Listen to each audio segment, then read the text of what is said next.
When Sim Chagaya moved back to his native Nigeria after 10 years of living in the United States, he saw an opportunity. We think that over the next 5 years, you're going to see African income levels rise very much the same way they rose in the early part of the 20th century in the United States. I think you're going to see that here over the next 5-10 years. And we want to be a part of that. We want to spread our wings and ride that wind.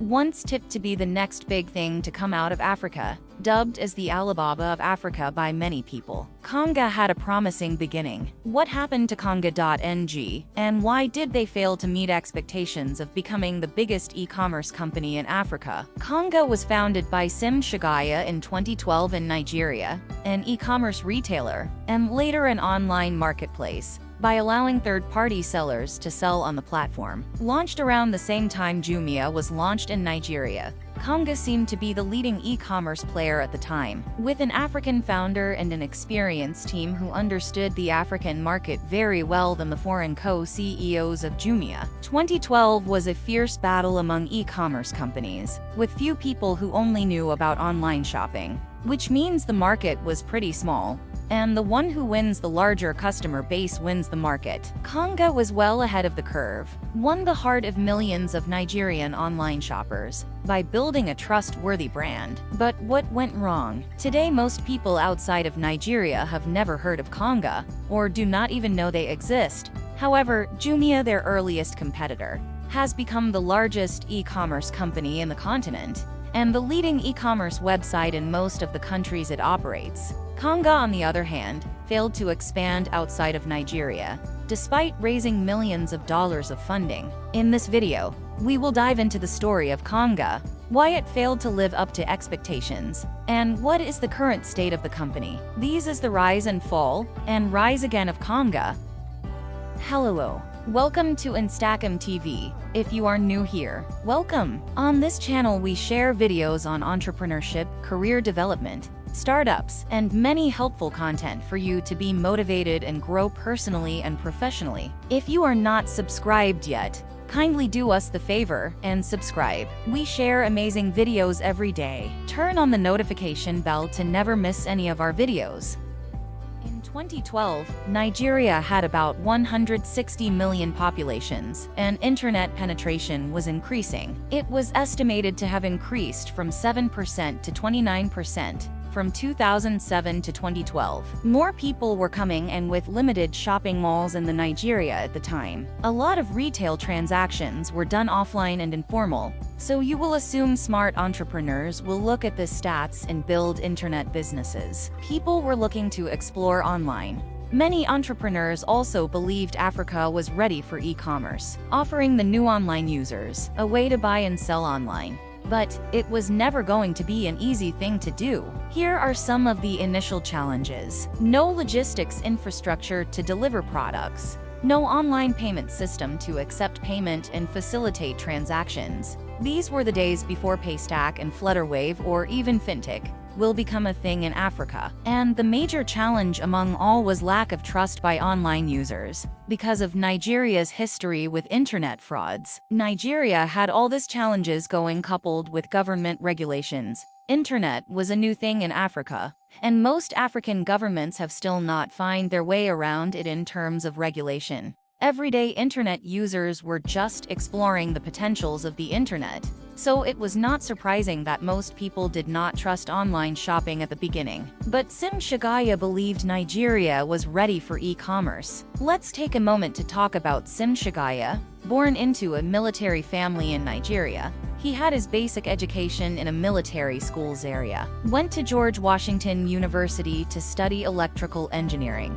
Went to Dartmouth University to do his master's in engineering management, and then Harvard Business School for his MBA. Before Harvard, worked as a consultant in a small firm. Before going to college, he served in the Nigerian Army for 2 years. After Harvard, he returned to Nigeria and worked at Van Merchant Bank for 2 years. He was a VP at the bank. He then went on to lead Google Africa for about a year. In between this period, in 2006, he worked on a lot of startups. He built a dating website, a classified job search website, a media streaming website, but none of them ever took off. You see, at the time internet was very new in Nigeria, and only a few people even use the internet.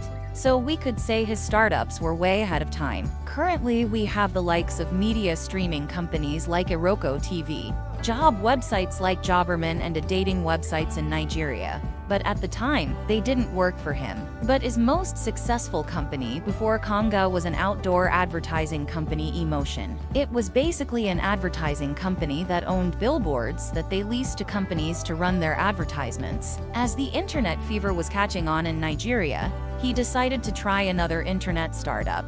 This time around, he took a page from a successful startup and copied what they were doing. Chagaya founded Deals Day in 2010, which was literally a clone for Groupon. Groupon is a classified online marketplace in US. So Deals Day was also a classified marketplace for Nigeria. They sold almost everything online, from event tickets to deals on electronics. They quickly raised $1 million in seed funding in 2011, launched Konga.com in 2012. After seeing the potential of e-commerce with his experience with Deals Day, it started with 3 categories: baby, beauty, and personal care products, and in Lagos only. It broadened its scope, both in terms of products and market served in 2013. After facing competition from Jumia, it then launched a third-party retail platform in 2014 and had 8,000 merchants by the end of the year, beating expectations of 1,000 merchants by 8-fold. Their seed funding was $3 million in 2013 January. They raised a Series A round of $10 million. Their Series B was $25 million, which was the largest Series B ever raised by an African startup. Konga raised a then-record $41 million Series C in 2014 from Naspers and Kinnevik AB, at a valuation of $200 million.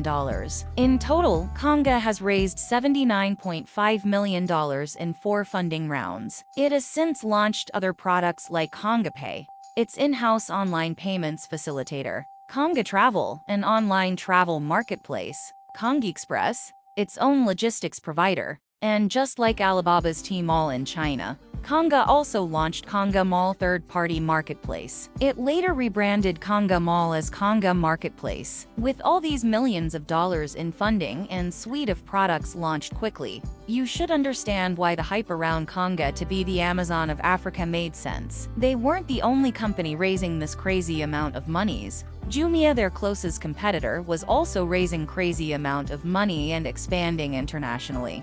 So Konga had to keep up by continually raising funds. But Konga was just Nigerian-focused, but was being compared to Jumia, their biggest competitor.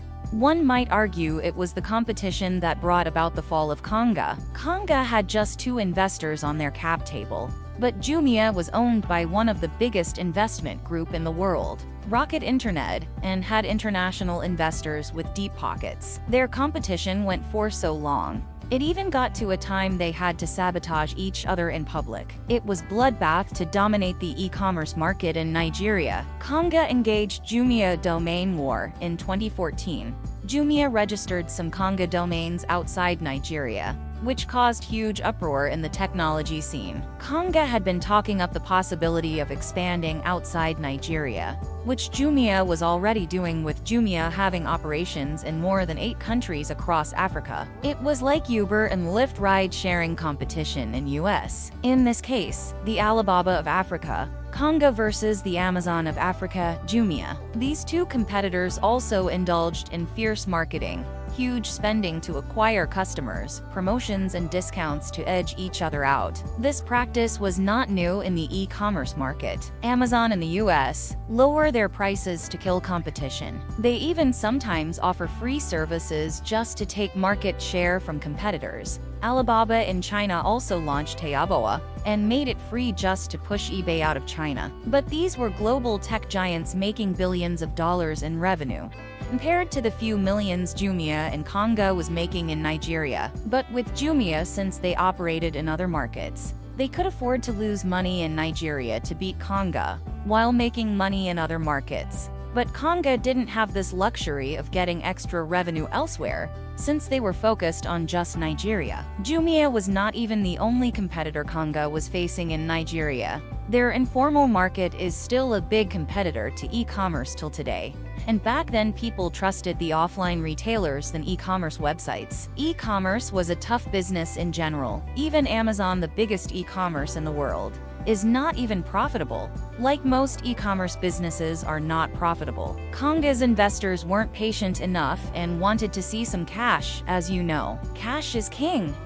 By 2015, Konga has already hit a state of decline. In 2016 January, Konga laid off 10% of its workforce. That's about 80 people. This was due to external economic forces, such as the decline of the naira and inflation. To make matters worse, by the February 2016, Chagaya resigned as CEO, but stayed on as chairman of the board. There were rumors that they failed to raise money, which led to the resignation of the CEO. The COO Shola took over as interim CEO, who later became the permanent CEO a month later. Around this same time, Jumia was just expanding and raising a lot of money, which kept Konga under pressure. Another layoff followed, about 60% of the staff. That's about 75% of the staff in total.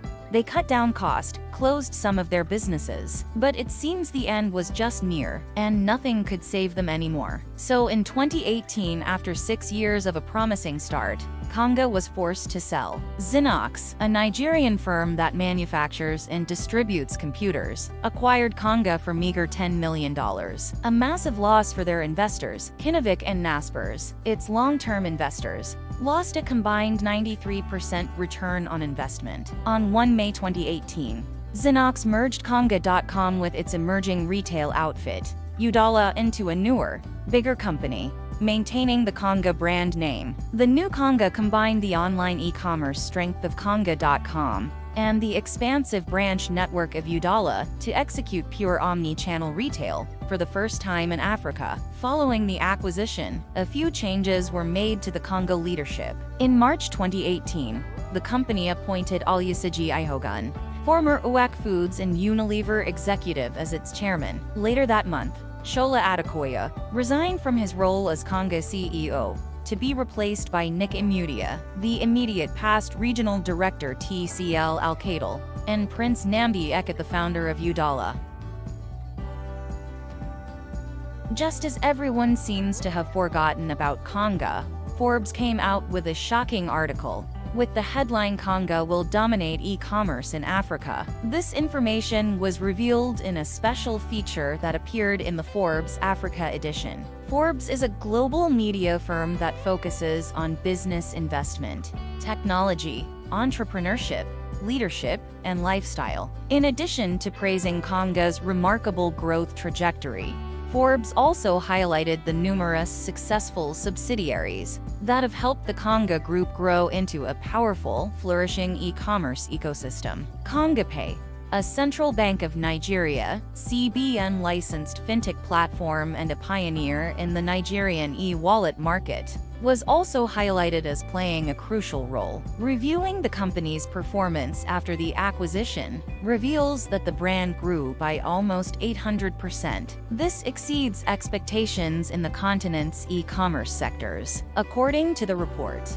the new phase of Konga, led by young, aspirational, and creative people, has seen it attract over $300 million in investments. In an interview with Prince Nnamdi Eket, co-CEO of the Konga Group, Forbes also focused on the future of e-commerce in Africa. Prince Eket praised Nick Imudia, his co-CEO, and the entire management and staff of the Konga Group for their tenacity and dedication, indicating that the future is still bright. While the brand eyes its listing on the stock market to fulfill its potential in the marketplace, there are reports that it boasts over $2 billion valuation. This is the story of a promising Nigerian company that had a lot of setbacks on its way to building the largest e-commerce company in the country. We hope the new leadership will help Konga fulfill its potential. We wish Konga all the best. Please don't forget to subscribe to our YouTube channel, like the video, and also leave a comment on which company we should talk about next.